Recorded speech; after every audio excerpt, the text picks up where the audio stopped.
God's timing is better. Alam mo, sa buhay natin, isa yan sa mga dapat nating mapag-aralan, lalo na sa ating relasyon sa Diyos. Kung nagtitiwala tayo sa Kanya, dapat diretso ito. Full trust, ika nga. Buong buo at walang bawas. Hindi pwedeng may tiwala ka sa Kanya sa ibang bagay, pero sa iba, wala. O kaya, sa Kanya ang iba, yung iba sa iyo. Hindi ganun yun. At kahit kailan, hindi mag-work yun.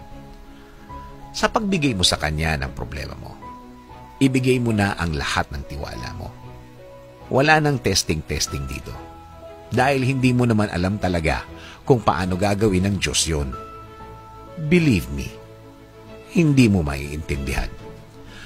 That is God's way. It's not your way. Plano niya, hindi plano mo. Timing niya, hindi timing mo. Magkaibang magkaiba yun.